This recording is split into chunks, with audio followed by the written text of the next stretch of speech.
Biggest win of team India টি-20 world কাপে সব থেকে বড় জয় তুলে নিল পাকিস্তানের বিরুদ্ধে 61 রানে। এই জয়ের সঙ্গে সঙ্গে কিন্তু ইন্ডিয়া এইটে চলে গেল। ইন্ডিয়া কিন্তু খুব ডমিনেট করে কিন্তু খেলেনি। ঈশান কিষানের ইন্ডিভিজুয়াল বিলিয়ন্সের জন্য আজকে কিন্তু ম্যাচটা বেরিয়েছে। ঈশান কিষান সত্যি কথা হ্যাটস অফ ঈশানের 40 বলে ওই 77 রানের যে ইনিংসটা খেলো, ওই ইনিংসটা একটা ইনিংসকে ওই রানটায় পুরো কিন্তু ইন্ডিয়া পাকিস্তানের পুরো সিনারিও চেঞ্জ করে দিল। আর লাস্টের দিকে রিঙ্কু সিংয়ের একটা লাস্ট ওভারে যে একটা অ্যাটাক, আর সত্যি এই দুজনের কম্বিনেশন কিন্তু খুব ভালো। আর রিঙ্কু সিং সত্যি কথা যে যদি সময় পায় সত্যি টপ ক্লাস ম্যাচ ফিনিশার। সে আজকে কিন্তু আবার প্রমাণ দিল কেন তাকে ম্যাচ ফিনিশার বলা হয়। সে কিন্তু শেষের দিকে এসে কিন্তু তাকে অনেকবার দেখেছি ম্যাচ ফিনিশ করতে। আজও কিন্তু ভালো কিন্তু রিঙ্কু সিং লাস্টে কিন্তু ভালো ফিনিশ করলো। সত্যি কথা বলছি, খুবই খুবই সুন্দর। রিঙ্কু সিং খুবই লাস্টে কিন্তু ভালো ফিনিশিং করলো। সায়েন্স আফ্রিদিকে ওই ওভারটা কিন্তু খুব ভালো মেরেছে। যাই হোক, আমি বারবার করে কিন্তু বলছি ইন্ডিয়ার কিছু কিছু উইক পয়েন্ট কিন্তু আজকে কিন্তু পাকিস্তানের বোলাররা কিন্তু চোখে আঙুলে দেখিয়ে দিল। ইন্ডিয়ান ব্যাটসম্যানরা কিন্তু বারবার স্পিন অ্যাটাকের বিরুদ্ধে কিন্তু আটকাচ্ছে। সেটা আপনি যদি বলেন আগের দিনের ম্যাচে, নামিবিয়ার ম্যাচেও দেখবেন, তার আগের ম্যাচে, প্রত্যেকটা ম্যাচে কিন্তু ইন্ডিয়ানরা কিন্তু স্পিন অ্যাটাকের কাছে আসছে। বেশিরভাগ অফ ব্রেক নাহলে হচ্ছে অফ স্পিনার, এদের কাছে কিন্তু ইন্ডিয়ার ব্যাটসম্যানরা বারবার বারবার করে ফাঁসছে। আজ যে কিন্তু Usman Tariq off right hand off spinner, পুরো সারা ম্যাচে কিন্তু ইন্ডিয়ান ব্যাটসম্যানদের কিন্তু নাকে দম করে রেখে রেখে দিল। হ্যাঁ সত্যি কথা, আমি বলছি কেন নাকে দম করে রেখে দিল। উসমান তারিক কিন্তু ইন্ডিয়া ব্যাটসম্যানদের হাত কিন্তু খুলতেই দেয়নি। 4 ওভারে তারা 4 ওভারে 24 রান দিয়ে একটা একটা উইকেট নিয়েছে। ইকোনমি কিন্তু খুবই ভালো। আর একটা মেন হচ্ছে সাইম আয়ুব 4 ওভারে 25 রান দিয়ে তিনটে উইকেট নিয়েছে। Right on off break.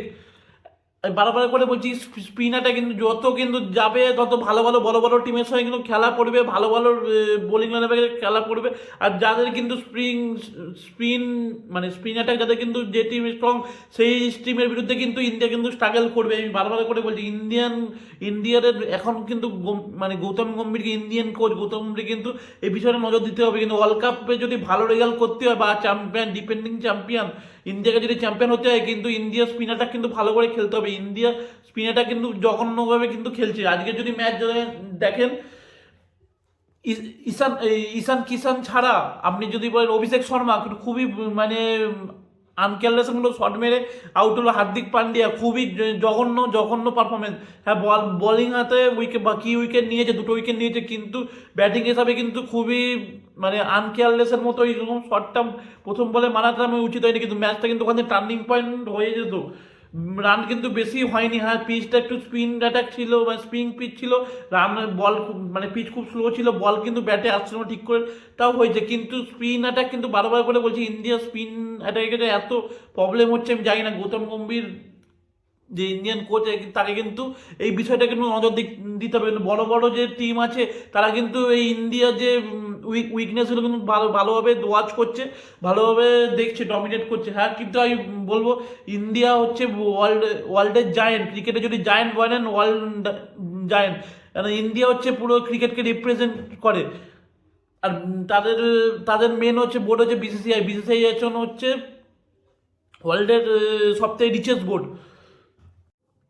India first bat করে 175 রান করে 7 উইকেট হারিয়ে। আর এইটা এই পিজে পিজে কিন্তু এটা বিশাল বিশাল রান। আর তার এগেনস্টে পাকিস্তান করে হচ্ছে 113 রান। 113 রানে পাকিস্তান অল আউট হয়ে যায়। 61 রানে ইন্ডিয়া জেতে। যাই হোক, এটা বিগেস্ট উইন। আর এই উইনটা কিন্তু মানে কনফিডেন্স দেবে। আর এই এই পাকিস্তান হারার জন্য পাকিস্তান কিন্তু পয়েন্টস টেবিলে 3 নম্বরে নেমে এলো। 3 নম্বরে, হ্যাঁ। ফার্স্টে হচ্ছে ইন্ডিয়া তো সুপার এইটে চলে গেল। সেকেন্ড পজিশন নিয়ে এখন ফাইট হচ্ছে। সেকেন্ড পজিশন এখন আছে ইউএসএ। থার্ড পজিশন হচ্ছে পাকিস্তান। এর মধ্যে হচ্ছে নেদারল্যান্ড কিন্তু 2 পয়েন্ট আছে। নামিবিয়া ছেড়ে দিন পুরো বাইরে চলে গেছে। এটা হচ্ছে গ্রুপ। এই গ্রুপে কিন্তু সেকেন্ড একটা টিম যাবে, একটা টিম হিসাবে কিন্তু ওপেন। যে কোনো দল, পাকিস্তানও যেতে পারে, সেটা ইউএসএও যেতে পারে। ইউএসএর খেলা নেই, ইউএসএর খেলা বেশি অ্যাডভান্টেজ আছে কিন্তু আপনি নেদারল্যান্ড। এদের কিন্তু অ্যাডভান্টেজ আছে, কেন এদের একটা ম্যাচ বাকি আছে, এরা এখন একটা 2 পয়েন্ট পেয়েছে, এরপরে যদি একটা ভালো রান রেটে যদি নেদারল্যান্ড পরের ম্যাচ জিতে যায় তাহলে কিন্তু এরা কিন্তু টপ 8-এ কোয়ালিফাই করে যাবে ইন্ডিয়া। এবার দেখা যাক পরে সেকেন্ড মানে সেকেন্ড এই গ্রুপ থেকে সেকেন্ড কোন টিম যায় টপ 8-এর জন্য, সেটাই এখন দেখার।